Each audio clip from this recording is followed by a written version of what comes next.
말씀의 제목은 주께서 인도하실 때가 되겠습니다. 자, 시편 23편, 우리가 잘 아는 것처럼 다윗의 시편입니다. 다윗은 어린 시절부터 아버지 양을 지키는 그런 일을 했죠. 목동의 일을 했습니다. 그 일을 하면서 목자와 양의 관계가 어떠한 것인지 경험을 통해서도 해봤기 때문에 누구보다도 잘 알았을 것입니다. 때문에 그것을 본문에서 주님과 자신과의 관계에 빗대서 그렇게 시편을 쓸 수가 있었던 것이죠. 자, 1절에서 주는 나의 목자시니 내게 부족한 것이 없으리로다 라고 했습니다. 다윗도 목자였지만, 양들을 지키는 목자였지만 사람들에게는 목자가 필요하다는 것이죠. 나에게는 목자가 필요하다는 것이죠. 목자, 나에게는 목자가 필요하다. 양을 치면서 더더욱 알았겠죠. 모든 사람에게는 목자가 필요합니다. 왜냐하면요, 사람은 양과 같기 때문에 그렇습니다. 그래서 사람은 목자를 만나면 사는 것이고 목자를 못 만나면 죽은 거나 마찬가지예요. 살아있는 게 살아있는 게 아닌 것이죠. 이사야서 53장 6절에서 우리는 모두 양같이 길을 잃어 각자 자기 길로 돌이켰으나 주께서는 우리 모두의 죄악을 그에게 지우셨도다 말씀하고 있습니다. 우리가 양 같다고 말하고 있습니다. 그렇다면 우리에게는 목자가 절대적으로 필요한 것입니다. 양에게 목자는 절대적이기 때문에 목자가 없는 양은요, 그거는 죽은 것이나 마찬가지입니다. 자, 이것은 사람이 자기 스스로 인생길을 걸어갈 수 없다는 것을 의미하는 것이죠. 양은 목자가 있어야만 자신의 인생길을 걸어갈 수가 있습니다. 우리가 세상을 살아갈 때 우리 스스로 개척해 나갈 수 있을 것 같지만 우리가 스스로 얼마든지 잘 살 수 있을 거라고 생각하면 어디까지나 그것은 착각입니다. 우리의 길을 인도할 목자가 필요합니다. 오 주여, 인생길이 그 사람 안에 있지 아니함을 내가 아나이다. 그의 걸음을 인도하는 것이 걷는 그 사람 안에 있지 아니하나이다. 예레미야 10장 23절에서 그 걸음을 인도하는 것은 그 사람에 있지 않다. 누구에게 있다는 것입니까? 주님께서 우리를 인도하시는 분이라는 거죠. 오늘 말씀의 제목은 주께서 인도하실 때, 주님께서 나를 인도하신다. 여러분들을 인도하시는 분이 주님이신 것이죠. 그렇다면 우리가 주님의 인도하심을 따라야 하는 것이죠. 그러면 좋은 것을 거두게 되는 것입니다. 근데 인도하시는데 따르지 않으면 주님께서 가게 하시는 그 길, 의의 길, 옳은 길을 가게 하시는데 그 길을 걷지 않게 되면은요, 그 양은 망하는 것입니다. 잘못되는 것이에요. 내가 옳게 보이고 내가 좋게 보이는 내 눈에 좋은 대로 걸어가면은 그 길은 뭐라고 말합니까? 그것은 오히려 죽음의 길이고 사망의 길이라고, 멸망의 길이라고 말씀하고 있죠. 때문에 반드시 목자를 만나야 되는 것이죠. 여러분, 예수님을 목자로 만나셨습니까? 예수님께서 말씀하셨습니다. 나는 선한 목자라. 선한 목자는 양들을 위하여 자기 생명을 내어놓느니라. 그분이 생명을 내어놓으심으로써 우리가 생명을 얻게 되었어요. 우리는 영생을 얻었단 말이죠. 그래서 우리는 주님을 사모하는 것입니다. 그리고 주님께서 인도하시는 그 인도를 우리는 따르는 것이죠. 왜냐하면 그분이 우리를 이렇게 사랑하셔서 인도하시는데 우리를 헛된 길로 인도하시겠습니까? 그렇죠? 옳은 길로 인도하시고 좋은 길로, 선한 길로 인도하실 것이기 때문에 우리는 그분을 따르는 것입니다. 말씀을 통해서 우리를 이끌으시기 때문에 우리는 그 말씀을 오늘도 듣는 것이죠. 우리 주님이야말로 우리를 인도하실 수 있는 선한 목자, 참된 목자, 유일한 목자인 것입니다. 여러분, 양이라는 짐승은 특별합니다. 양은요, 처음에 지어질 때부터 사람이 돌보고 지키고 인도하도록 그렇게 지음받은 존재가 양인 것이죠. 성경에 보면 놀랍게도 최초의 그러한 직업으로 말하자면 양치기가 있어요. 목동이 있었어요. 아담 이후로 아벨이 그 양치는 일을 했죠. 아벨이 왜 양을 친 것입니까? 양고기 먹으려고요? 아닌 것이죠. 고기는요, 노아의 홍수 이후로나 먹을 수가 있었어요. 그럼 양을 갖다가 장사를 하려고요? 아니죠. 당시에 물물교환, 그런 동거래 이런 건 없었으니까.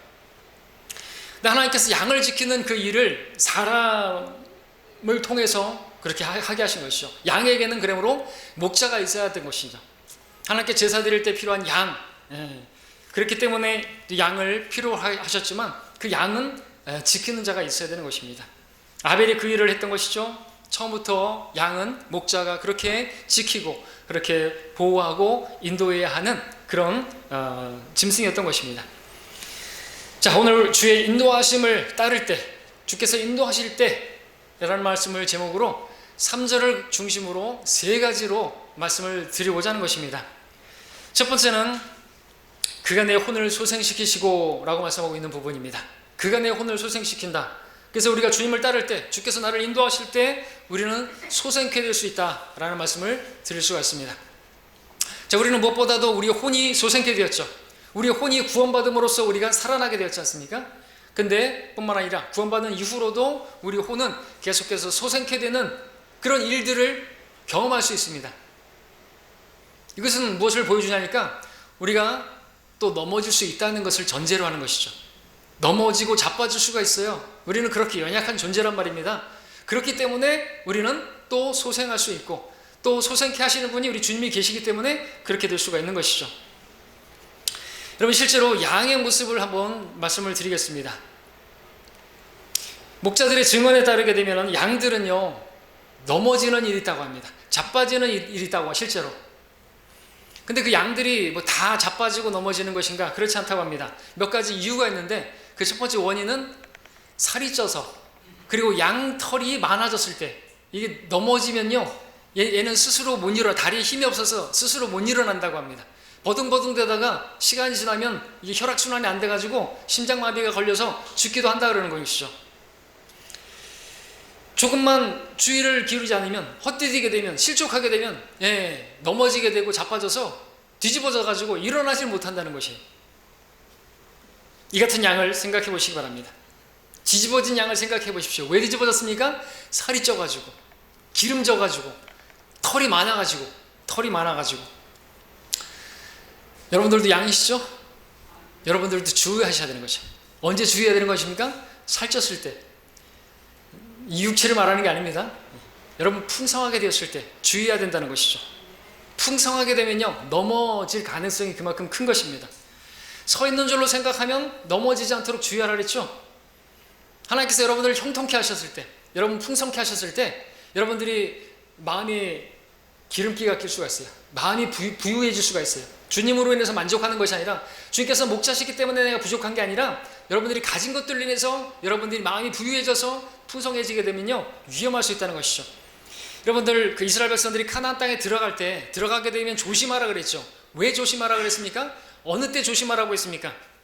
주 너의 하나님을 잊지 아니하도록 주의하라. 이는 내가 먹고 배부르고 또 아름다운 집들을 짓고 그 안에 거하며 내 소떼와 양떼가 번성하고 내 은과 금이 증식되고 내가 가진 모든 것이 번성하면 내 마음이 높아져서 이집트 땅 종의 집에서 너를 인도해 신 주 너의 하나님을 내가 잊어버릴까 하니라. 신명기 8장에서 주의하라고 말씀하신 것인데, 언제요? 번성하게 되면, 번영하게 되면, 풍성하게 되면 넘어질까 주의하라는 것이죠. 또 양이 뒤집어지는 경우가 있는데 언제냐 하니까, 양들, 목자들의 증언입니다. 양들은 푸른 초장에 누워야 되는 것인데, 성경의 근거 말 그대로. 근데 양들은 어떤 것을 좋아하냐니까, 푸른 초장에 눕기보다는 이렇게 그게 이렇게 편안해 보이는지 모르겠습니다. 약간 이렇게 움푹 패인 곳이죠. 그런데 이렇게 보면 눕기를 좋아한다 그러죠. 근데 여러분들, 그렇게 뚱뚱하고 살이 찌고 또 이렇게 털이 많은 그런 양이 그런 곳을 만났을 때 거기서 눕기를 원해서 눕는다면은 어떻게 되는 것이죠? 이건 일어나기가 더 힘든 것이죠. 움푹한 데다가 거기가 뒤집어져 있으면 발만 동동거리고, 그러고 있게 되면은 이게 눕는 곳이 무덤이 될 수가 있는 것입니다. 다시 일어나기가 힘들다는 것이죠. 자, 이제 우리도 영적인 교훈을 얻을 수 있습니다. 성도들도 편한 것을 추구하면 안 된다는 것이죠. 편하게 신앙생활을 하려고 하면 넘어지게 돼 있다는 것입니다. 다른 성도들은 푸른 초장을 찾아서 거기에 눕는데, 어떻게든지 말씀의 꼴을 먹기 위해서 열심히 말씀 앞으로 나아가고, 말씀을 읽는 대로 나아가고, 말씀이 들려지는 자료로 나아가는데, 어떤 성도들은 그게 귀찮아서, 편하고 싶어서 그냥 집에서 그냥 누워서 그냥 텔레비나 보고 게으름을 피우면서 말씀을 먹지 않는다. 그러면은 어떻게 되겠습니까? 넘어지는 것이에요. 실족하는 것입니다. 주님이 필요 없게 되는 것이죠. 주님이 목자가 아니라 TV는 나의 목자시니, 그리고 다른 것들이 나의 목자가 돼버리는 것이에요. 핸드폰이 나의 목자니 계속 핸드폰만 들여다보고 있어요. 텔레비전 쳐다보고 있어요. 목자가, 그리고 성경 읽는 데는 그의 100분의 1도 안 들어갈 거예요. 100분의 1이 뭐예요? 1000분의 1도 시간 안 들이죠. 그리고 주님이 목자시라고 말하면 안 되겠죠. 목자를 알아야죠. 그죠? 목자를 알아야지 부족함이 없고. 그러는데 목자를 모르니까 그러면은요 부족할 수밖에 없어요. 아무리 들여다 봐봐요. 계속해서 더 보고 싶고 부족함이 가득한 것이죠. 풍요 속에 빈 곳만 더해요. 아무리 즐겨봐야 만족이 없다니까요. 거기 주님이 나의 목자실 때 만족이 있고 부족함이 없는 것이에요. 세상 거 들여다보십시오. 아무리 보십시오. 소용없습니다. 자, 여기서 양의 털이 풍성해진 것과 또 움푹 파인 그 땅을 한번 함께 생각해 보시기 바랍니다. 양의 털이 움푹 파인 땅과 접촉하고 있죠. 여기서 양털은 세상과 접촉하는 부분이라고 해석할 수가 있습니다. 그러니까 성도의 경우에 세상과 접촉하는 부분이 많으면 많을수록 넘어지기 쉽다는 것이죠. 실족하기 쉽다는 것입니다. 그래서 우리는 이렇게 보면은 세 가지를 주의해야 되는 것이죠. 첫 번째는 풍성하게 되었을 때, 번성케 되었을 때 교만해지기 쉽습니다. 우쭐거리기 쉽습니다. 나는 이제 힘이 있고 나는 돈이 있으니까 나는 부족한 게 없다. 위험한 것이죠. 그리고 또 그 가운데서 편한 것, 뭐 굳이 매주 뭐 이렇게 하나님 예배하고 섬겨야 돼. 요즘 같은 때는 이제 또 뭐 그냥 비대면으로 정부에서 또 하라니까 말 잘 들어야지. 그러면서 핑계 생겨가지고 예배를 게으리하고 편한 것을 추구하고 인터넷을 추구하고 조심하셔야 됩니다. 넘어지고 마는 것이죠. 그리고 세상과 접하는 것이 많아지면 많아질수록 세상적인 것들을, 세속적인 것들을 여러분들이 기웃거리고 한다면 넘어진다는 것을 알아야 하는 것입니다. 자, 오늘 본문에서 소생이라는 단어가 나옵니다. 잘 생각해 보십시오. 소생. 이것은 우리가 넘어질 수 있는 가능성을 전제로 하는 말씀인 것이에요. 우리는 넘어지고 자빠지는 그런 일들이 우리에게 충분히 있을 수 있다는 것이죠. 어떻게, 언제요? 우리가 번성케 되었을 때, 우쭐거리게 되면서 또 게을러지게 되면서 세상의 것들을 지나치게 접촉함을 통해서 우리는 넘어질 수 있다는 것이죠. 자, 그렇게 여러분들이 넘어질 수 있어요. 넘어질 수 있습니다. 근데 넘어졌을 때 어떻게 해야 될까요? 여러분, 양이 한번 자빠지고 그럼 끝나버리는 거예요? 어떻게 하죠? 양들은 어떻게 하는 줄 아십니까? 양들은 넘어지면 웁니다. 왜 울까요? 목자를 부르는 것이에요. 뒤집어진 양에게 목자가 어떻게 찾아가냐? 양들이 울부짖는 것이에요. 나 좀 구해달라고, 나 좀 살려달라고 울부짖는다는 것이죠. 그러면은 목자는 달려가서 그를 딱 어깨에 메고 데리고 오는 것입니다. 다리를 주물러주고 기운을 돋아주고 소생케 한다는 것이죠. 배워야죠. 우리도 그러므로 넘어질 수는 있어요. 넘어질 수는 있어도 그건데서 울부짖는 게 없다면 안 되는 것이죠. 울부짖어야 되는 것입니다. 우리가 어떤 환경의 유혹에 어떤 세속적인 것들에 넘어질 수 있어요. 그 순간 그것을 깨닫고 울부짖기 시작하게 되면 주님께서 오셔서 우리를 회복시켜 주시고 다시 우리를 소생케 시켜준다는 것이죠. 우리가 죄 막대기로 맞을 때는요, 죄를 짓고도 돌이키지 않을 때, 고집스럽게 갈 때 그렇게 죄의 지팡이와 막대기, 지팡이는 인도하는 것인데 막대기는요 두드려 맞는 것이에요. 인도할 때 가야 되는데 그 길 벗어나서 그렇게 눕고 그러면은 안 된다는 것이죠. 여러분, 시편 37편을 볼까요? 시편 37편 찾기 쉬우니까. 여러분들 죄를 깨닫고 울부짖으면요, 주님께서 고난 중에 여러분들을 일으키시고 쓰러지지 않게, 완전히 쓰러지지 않습니다. 37편 23절 24절 제가 읽겠습니다. 선한 사람의 걸음은 주께서 정하시니 주께서 그의 길을 기뻐하시느니라. 그가 넘어져도 완전히 쓰러지지 아니함은 주께서 그의 손으로 그를 붙드심이라. 목자가 그 손으로 양을 붙들어 일으킵니다. 그처럼 주님께서 우리가 넘어지는 일이 생겼을 때 우리가 울부짖기만 한다면요, 우리 울음소리를 들으시고 우리에게 오셔서 우리를 일으키시고 소상케 해주시는 분이신 것이죠. 근데 어떤 사람들은요 부르짖질 않아요. 악한 자라고 할 수 있겠죠? 고집스럽게 부르짖질 않네요. 잠언 24장 16절에서 의로운 사람은 7번 넘어져도 다시 일어나나 악인은 재앙으로 인하여 넘어지리라. 완전히 끝나버리는 것이에요. 그 의로운 사람, 우리들은요 7번, 우리 다윗도 7번 넘어진 거 아시잖아요? 더 넘어질 수 있어요. 그런데 다시 일어난다 이거죠. 근데 우리 스스로 일어나는 겁니까? 양은 스스로 일어날 수 없다 그랬죠? 근데 주님께서 이렇게 주시는 사람은 다윗처럼 그렇게 부르짖는 것이에요. 통회하면서 상한 영으로, 상한 갈대와 같이 죄악 중에 조성되었고 내가 죄 중에서 어머니가 나를 배웠고 그러면서 그렇게 울부짖으면 다시 일어나게 된다는 것이죠. 근데 악한 자는 넘어져서 완전히 끝나버려요. 왜? 부르짖질 않으니까, 교만하니까, 고집스럽게 가니까 넘어지고 만다는 것이죠. 그러나 우리가 일어나기만 하면요, 아니 울부짖기만 하면요, 부르짖기만 하면요, 하나님께서는 우리를 일으켜 주신다는 것이죠.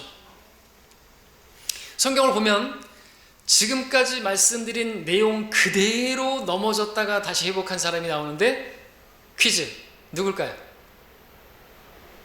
삼손입니다. 삼손, 생각해 보십시오. 양의 털이 많은 것처럼 그의 머리털도 많았습니다. 그쵸? 머리털이 7털이나 됐어요. 삼손은 또 힘이 있었죠? 우쭐거릴만 했습니다.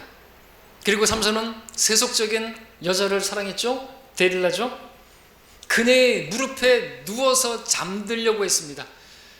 말하자면 거기가 이렇게 움푹하게 이렇게 좀 편하게 쉴 만한 곳인가 보죠? 거기에 누워서 잠을 자려고 했습니다.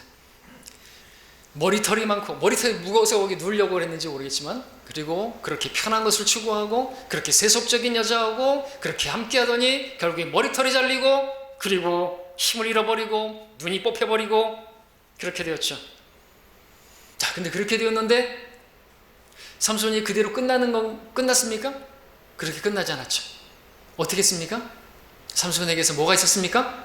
울부짖는 게 있었다는 것이죠.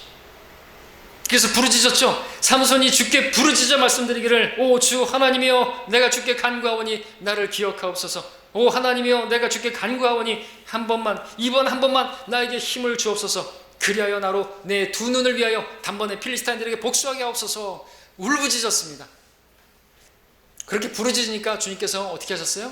그에게 힘을 다시 회복시켜 주셨고, 마지막으로 재판관으로서 그가 필리스타인들을 원수를 갚을 수 있는 기회를, 마지막 사명을 감당할 수 있도록 해주셨다는 것이죠. 자, 이처럼 주님께서는요, 다시 솟게 해주시는 분이십니다. 넘어졌다 할지라도 부르짖으면 다시 회복시켜 주시는 것이죠. 베드로 어떻게 했습니까? 베드로 주님을 3번이나 부인했죠. 넘어지고 말았습니다. 그러나 베드로에게 뭐가 있었습니까? 나가서 통곡하는 게 있었잖아요. 울부짖는 게 있었지 않습니까? 그래서 주님께서 찾아오셨죠. 내가 나를 사랑하느냐 물으셨고 그를 소생시키지 않았습니까? 주님께서는 우리를 소생케 해주신 분입니다. 우리가 간혹 유혹에 넘어질 때도 있고 육신적으로 행할 때도 있고 연약한 모습을 보일 때도 있고, 그래서 우리가 그 가운데서 나는 비참한 사람이로다 바울처럼 고백할 때가 있다는 것입니다. 근데 그런 가운데서 주여, 저는 참으로 약한 자입니다. 비참한 자입니다. 주님 없이는, 주님을 떠나서는 아무것도 할 수 없습니다. 부르짖으면요, 주님께서는 반드시 회복시켜 주신다는 것이죠. 그래서 다시 주님을 섬길 수 있도록, 다시 주님의 영광을 위해서 의의 길을 걸어갈 수 있도록 나를 인도하시는 분이시라는 것입니다. 자, 본문에서 다시 보시면 내 혼을 소생시키시고 라는 말씀을 다시 한번 보시기 바랍니다. 이것은 우리가 얼마나 약한 존재인지를 보여주는 그런 말씀이죠. 소생케 되는 일이 우리에게 필요할 정도로 우리는 약한 존재입니다. 자, 그것을 여러분들이 아십니까? 여러분이 약한 자라고 인정하십니까? 또 여러분들이 아셔야 될 게 뭔지 아십니까? 다른 성도들도 그와 같다는 것도 알아야 되겠죠. 다른 성도들도 연약한 자다라는 것을 알아야겠죠. 그렇다면 우리는 그들을 위해서 기도해야 되는 것입니다. 그렇죠? 그가 넘어졌을 때, 그가 실족했을 때 고소하다고 잘됐다고 또 넘어진 것을 보면서 뭐 저런 믿음 없는 사람들 뭐 하나님 사랑한다고 하더니 뭐 열심히 뭐 한다더니 넘어진 것 봐라 그러면서 정죄하고 그렇게 판단하고 하면 안 된다는 것이죠. 그건 주님의 마음으로 하는 게 아닌 것입니다. 나도 넘어진 적 있지 않습니까?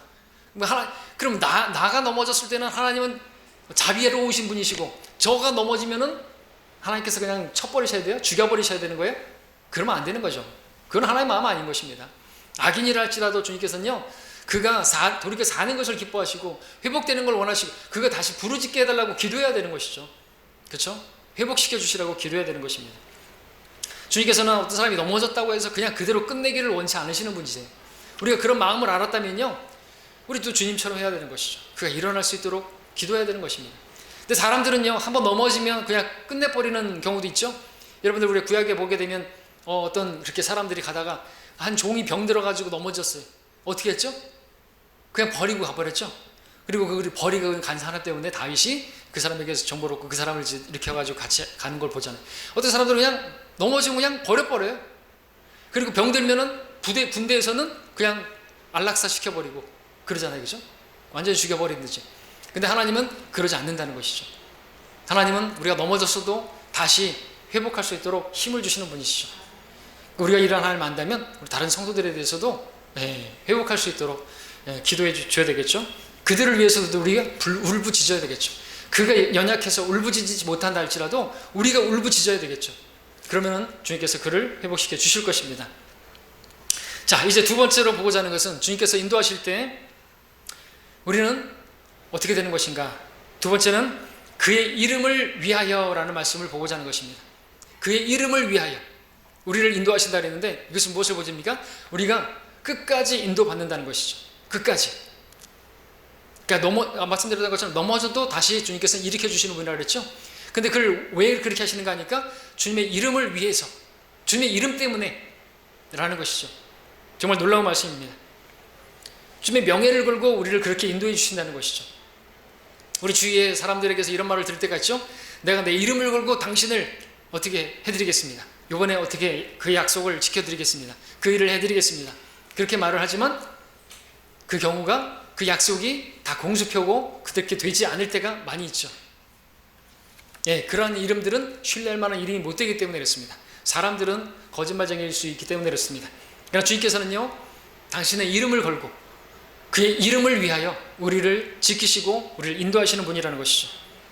우리를 인도하시는 것은요, 주님의 이름을 건 주님의 명예가 걸린 일인 것이죠. 주님께서 그 일을 가볍게 여기시겠습니까? 이사야서 48장 11절에서 나 자신을 위하여 곧 나 자신을 위하여 그것을 행하리니 어찌 내 이름을 더럽히리요 내가 나의 영광을 다른 자에게 주지 아니하리라 그랬습니다. 주님께서는 자신의 이름이 불명예스럽게 되는 것을 원치 않으시는 분입니다. 주님께서 우리가 실패했을지라도 우리를 쉽게 포기하시는 분이 아닌 것입니다. 그 증거가 무엇이죠? 여러분이 받은 구원 영원히 보장되는 것만 보더라도 아실 수 있잖아요. 우리가 구원 받았는데요, 우리가 넘어진다 할지라도요, 우리가 실족했다 할지라도요, 우리 구원을 빼앗아 가시는 분이 아닌 것입니다. 결코 우리를 내어 쫓는 분이 아니시라고 말씀하고 있죠. 우리를 그렇게 결국에 구원하시는 분, 우리를 버리지 않으시는 분, 그것은 주님의 이름이 걸린 거예요. 말씀대로, 말씀이 그 주님의 이름이잖아요, 그죠? 그 말씀대로 우리를 지키시는 분이라는 것이죠. 여러분, 시편 펼쳐져 있죠? 우리 106편 볼까요? 106편. 이스라엘 백성들을 한번 생각해 보죠. 이 시편 말씀이 바로 이스라엘 말씀인데 106편 6절부터 8절까지 보십시오. 그러니까 뭐 죄를 짓고 넘어졌다고 해서 끝내시는 분이 아니라는 것이죠. 이스라엘 백성들, 많은 교회들은 하나님께서 그들을 완전히 버리셨다고 말하죠. 그리고 교회를 택하셨다고 말하죠. 이스라엘은 이제 십자가 예수님 못 박음으로써 버리셨다 그렇게 말하지만 하나님은 절대로 그 이름을 위하여 그 이스라엘을 버리지 않습니다. 소멸되지 않습니다. 그들은 106편 6절부터 8절까지 우리가 우리의 조상들과 함께 죄를 지었나이다. 우리가 죄악을 범하였으며 우리가 악하게 행하였나이다. 우리의 조상들이 이집트에서 행하신 주의 이적들을 깨닫지 못하였으며 그들이 주의 수많은 자비를 기억하지 못하고 바다 곧 홍해에서 주를 거역하였나이다. 그럼에도 주께서 자기 이름을 위하여 그들을 구원하셨으니 이는 자기의 강한 능력을 알리려 하심이라 말씀하고 있습니다. 어떻게 구원하셨다고요? 그렇게 패역하게 했는데도 주께서 자기 이름을 위하여 이스라엘 백성들을 구원하셨다라고 말하고 있습니다. 주께서는 이스라엘을 인도하시는 목자셨습니다. 이스라엘은 근데 목이 곧은 백성이었습니다. 모세가 시내산에서 십계명을 받으러 올라갔을 때 이스라엘이 한 짓이 무엇이죠? 송아지를 만들어 놓고 그 앞에서 우상 앞에서 뛰고 놀고 마시고 춤을 추고, 그래서 주님께서 화가 나셔서 모세에게 뭐라고 하셨습니까? 그들을 다 진멸하고 모세를 통해서 새로운 민족을 만드시겠다고 하셨죠? 그랬을 때 모세가 어떻게 말했습니까? 주님의 이름이 명예가, 주님의 그 이름이 손상되는 것을 어찌하시렵니까? 그러지 마십시오 하고 그 갈라진 틈에서 모세가 하나님과 이스라엘 백성 사이에서 중지했던 것을 아시죠? 어찌하여 이집트인들로 말하여 이르기를 주가 그들에게 악을 가져와서 그들을 산에서 죽이고 지면에서 진멸하려고 데리고 나왔다 하게 하시나이까? 주님의 이름을 어떻게 하시겠습니까? 주님의 이름이 오독당하면 안 되지 않습니까? 이렇게 기도했다는 것이죠. 또 이스라엘이 카나안 땅을 정탐하고 왔을 때 이스라엘 그 10명의 악한 보고를 들었을 때, 그리고 돌아가려고 했죠. 그 악한 10명의 보고를 듣고 돌아가려고 했습니다. 그때 하나님께서 또 불쾌하게 여기시고, 하나님께서 들어가면 된다고 다 하나님께서 다 해주시는데 뭐 보이는 것만 보면서, 눈에 보이는 것만 보면서 돌아가려고 했단 말이죠. 하나님께서 이스라엘 백성들을 그때 또 다시 없애시고 모세를 통해서 그를 새로운 주상으로 세우시겠다고 말씀하셨어요. 그때 모세는 어떻게 하셨습니까? 어떻게 기도했습니까? 민수기 14장 15절에서 보니까 만일 주께서 이 모든 백성을 한 사람같이 죽이신다면 주의 명성을 들었던 민족들이 일러 말하기를 주가 그들에게 맹세했던 땅으로 이 백성을 데려올 수 없었기 때문에 그가 광야에서 그들을 죽였다 하리이다. 이제 주께 간구하오니 주께서 말씀하신 대로 내 주의 권능을 위대하게 하소서. 여기서도 뭡니까? 주님이 능력이 없어서 광야에서 데려와가지고 능력이 부족해서 능력이 떨어져가지고 이스라엘을 광야에서 죽게 하셨다. 죽게 했다.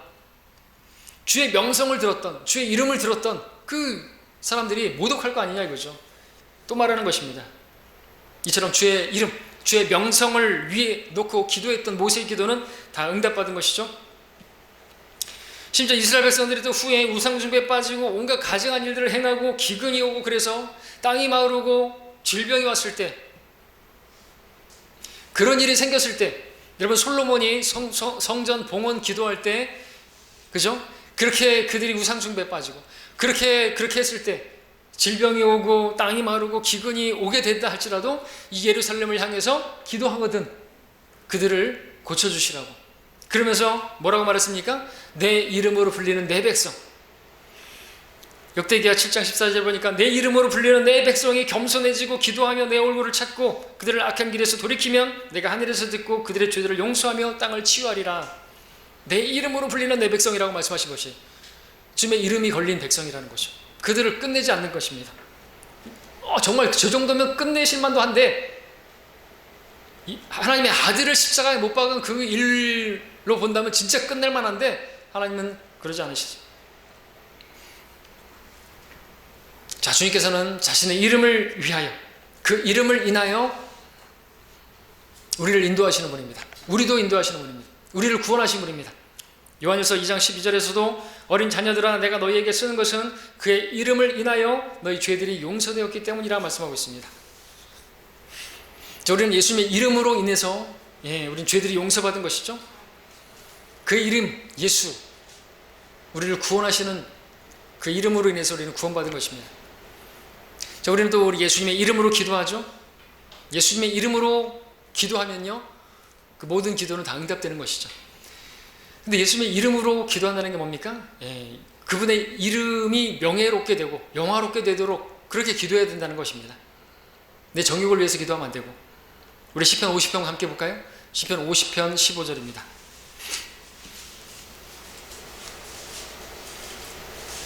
예수님의 이름으로 기도한다는 것, 그러니까 그분의 이름에 걸맞는 기도를 해야 되겠죠. 그분의 이름을 영화롭게 하는 그 내용이 직접 연관되지 않는다 할지라도 그 일을 통해서 여러분들이 주님을 영화롭게 한다면, 그분의 이름을 영화롭게 한다면 응답되겠죠. 고난의 날에 나를 부르라. 내가 너를 구해낼 것이요 너는 나를 영화롭게 하리라. 여러분들 기도할 때 분명히 짚고 넘어가셔야 돼요. 그 일이 이루어지면 주님의 이름을 영화롭게 할 것인가 이거죠. 그분께 영광 돌릴 것이냐 이거죠. 10명의 문둥병장이 9명처럼 그렇게 하면 안 된다는 것이죠. 기도는요 주님의 이름으로 기도하는 것이죠. 내 뜻대로 하는 게 아닌 것입니다. 주님의 이름을 위하여 하는 것이죠. 하나님의 영광을 위해서 하는 것입니다. 자, 주님의 이름을 위하여 우리를 지키시고 우리를 인도하시고 우리 기도에 응답해 주시는 분이십니다. 그럼 우리가 믿어야 될 것은 주님의 이름으로 인해서 우리는 끝까지 인도함을 받을 것이라는 것이죠. 주님의 이름으로 사는 우리를 하나님께서 버리지 않으시고 포기하지 않으시고 우리를 끝까지 인도하신다라는 것입니다. 근데 고집스럽게 그 길을 자꾸 벗어나고 주님께서 인도하시려고 하는데 벗어나게 된다면 어쩔 수 없죠. 그렇다고 지옥 가는 건 아니지만 그러면 이제 세 번째 보고자 하는 것입니다. 주님의 인도를 받을 때 우리는 의의 길들로 가게 될 수가 있습니다. 왜냐하면 주님께서 그 길로 인도하시는 분이기 때문이죠. 그렇기 때문에 우리는 주님의 인도하심을 받을 때 여러분들 기대하셔야 됩니다. 기대. 왜? 그분은 우리를 옳은 길로 가게 하시는 거죠. 아까 찬양 불렀던 것처럼 옳은 길로 인도하시는 분이기 때문에 그렇습니다. 의의 길로 인도하시는 분이기 때문에 그렇습니다. 근데 양들은 참 못된 습성을 가지고 있습니다. 여러분들 양들의 습성을 좀 알 필요가 있는데, 양들은 일단 여러분들 이미지 떠올리면 깨끗한 이미지가 떠올립니까? 하얀? 근데 무척 지저분하다 그러죠. 그리고 양들은 착해 보이죠. 순해 보이죠. 사실은 그렇지 않다 그러죠. 여름에는 막 붙어 있고요. 겨울에는 막 떨어져 있어요. 왜요? 나 때문에 따뜻할까봐 떨어져 있고, 나 때문에 얘가 시원할까봐 뭉쳐 있고. 이게 양들이에요. 웃지 마세요. 저와 여러분들이에요.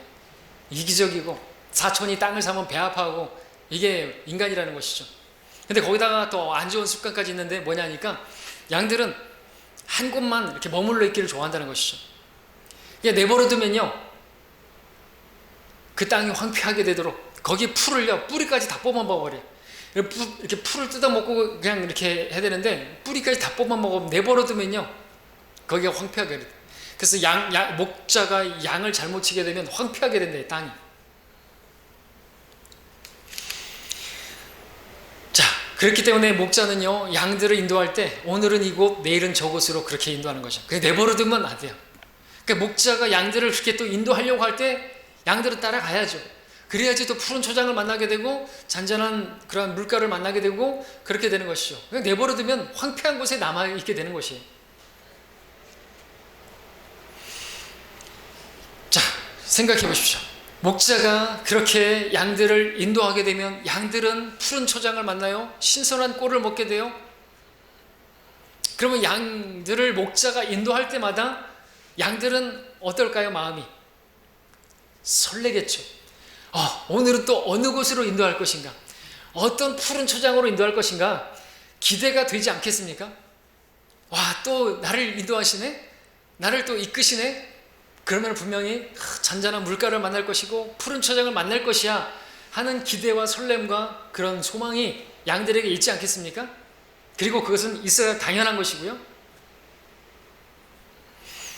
자, 제가 말씀드리고 싶은 것이 이것입니다. 여러분은 주님께서 여러분을 인도하시는 분이라는 것을 믿으십니까? 그렇다면 그분의 인도하심을 기대하고 있습니까? 그분이 여러분을 인도하신다는 믿음이 있으실 텐데 그분에 대한 얼마나 그 기대를 가지고 있느냐라는 것이죠. 내가 목자의 음성을 따라갈 때 그분이 나를 어디로 인도하실지 얼마나 기대하면서 따라가시는 것이냐는 것이죠.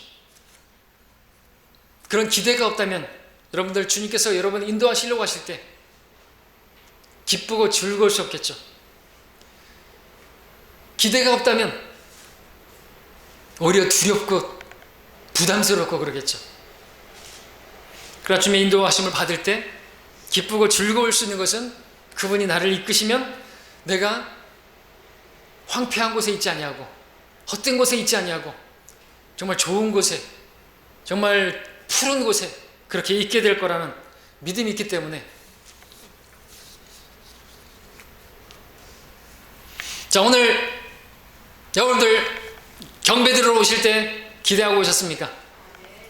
주일 아침에 예배 드리러 올 때 주님께서 나를 어디로 인도하실 것인가? 어떤 말씀으로 인도하실 것인가? 어떤 꼴로 나를 먹이실 것인가? 기대하고 오셨습니까? 솔직히 손 들어보십시오. 기대하고 왔다. 그래도 몇 명 계시네요. 극소수지만. 저는 설교자로서 기대하는 것이 있습니다. 제가 하나님의 말씀을 전하면, 순수한 말씀을 전하면 그 말씀이 헛되이 돌아오지 않을 것이라는 기대가 있습니다. 그 말씀이 뿌려진 곳에서 반드시 열매를 맺을 것이고 우리 성도님들이 변화받을 것이고 반드시 열매를 맺을 거라는 기대가 있습니다. 그 기대가 없다면 저는 소망이 없겠죠. 그래봐야 1 더하기 1은 1 계속해서 그렇다면은 제가 낙심이 되겠죠. 기대가 있습니다. 이사야 55장 말씀처럼 하나님 말씀은 반드시 열매를 맺는다 이거죠. 반드시 변화를, 여러분 기도할 때도 기대가 있어야 되겠죠. 기대하는 것 없이 여러분 기도하시면 그 기도는 응답이 없을 수도 있어요. 왜? 기대가 없다는 건 믿지도 않는다는 것이거든요. 그 응답이 이루어져도 여러분들 주님께 영화롭게, 주님의 이름을 영화롭게 하지도 않을 것인데 기도 응답 기대하지도 마셔야 되는 것이죠.